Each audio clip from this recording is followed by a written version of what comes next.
এই সমস্ত কথা বলবার পরেও তারা বলে আবুল সরকার যা বলেছে তা সঠিক। এইটা হলো বাক স্বাধীনতা। নাউজুবিল্লাহ। আপনারা কথাটা একটু শুনেন, তারপরে ইনশাআল্লাহ আমি আলোচনাটা আপনাদেরকে আবারও করতেছি যে কেন এই আলোচনাটা আজকে খুব জরুরি। আল্লাহ বলছেন, কুল আবিল্লাহি ওয়া আয়াতিহি ওয়া রাসূলিহি কুনতুম তাস্তাহজিউন, তোমরা কি আল্লাহ, তার রাসূল এবং তার কিতাব নিয়েও মজা করো? তাইলে শুনে রাখো, লা তা'তাদিরু। এই যে আজকের আলোচনা শুনলেই আল্লাহ পাক যে বলছেন লা তা'তাদিরু, কোনো উযর চলবে না, এই কথা শুনলেই বুঝে আসবে। দেখেন কি বলছে। আল্লাহর কথার কোনো গোয়া মাথা আমি কিছুই পাই না। মাথা কোনটা গোয়া কোনটা আমি জানি না আপনারা শুনছেন কিনা। বলতেছে আল্লাহর কথার কোনো গুয়া মাথা আমি খুঁজে পাই না। নাউজুবিল্লাহ। আমার প্রশ্ন, এটা কি দুষ্টামির ছলেও, পালাগানের ছলেও আল্লাহর কথার গুয়া মাথা পাই না? আল্লাহর কথার কোনটা গুয়া কোনটা মাথা এটাই বুঝি না। নাউজুবিল্লাহ। এই ধরনের কথাও কোন নামধারী মুসলমান বলতে পারে না? আমি যদি এখন বলি কোন আওয়ামী লীগের নেতারে, তোমার নেত্রীর গুয়া কুন্ডা মাথা কুন্ডা, এটা আমরা বুঝি না।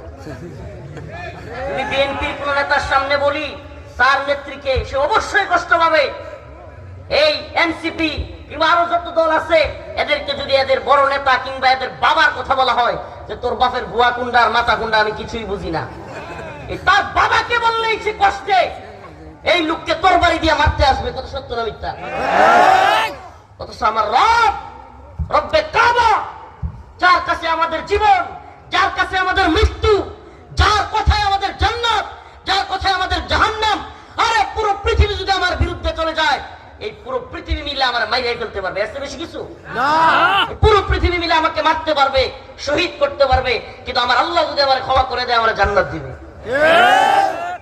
তাইলে আমার যেই রব সবকিছু করবেন, সেই রবকে বলতেছে আল্লাহর কথার আমি বলতেও তো লজ্জা লাগে। নাউজুবিল্লাহ। আপনারা শুনলে আশ্চর্য হবেন। এই কুলাঙ্গার আবুল সরকার, এই লোক এই কথা বলবার পরে পুলিশ প্রশাসন, মানিকগঞ্জের তৌহিদি জনতা, মানিকগঞ্জের মুসলমানরা জেগে উঠছে, প্রতিবাদ জানাইছে। এখন পুলিশ প্রশাসন তারে অ্যারেস্ট করছে, গ্রেফতার করছে, সে কারাগারে আছে। এটা একটা ভালো উদ্যোগ ছিল, কিন্তু যেই তাকে গ্রেফতার করেছে, এদেশের তথাকথিত এলিট শ্রেণী, তথাকথিত সুশীলরা খুব গর্জে উঠছে। এদেশের বামপন্থীরা, বিশেষ করে বর্তমানে দুই চারটা সমন্বয়ক যার কথা শুনে কিছু তার মুরিদ আছে, একজন বদমাইশ, কিছু বাজারে মনে করেন যে আপনাদের এলাকায় আছে কিনা, ওই সুর ধরা খাইলে যখন পাবলিক সব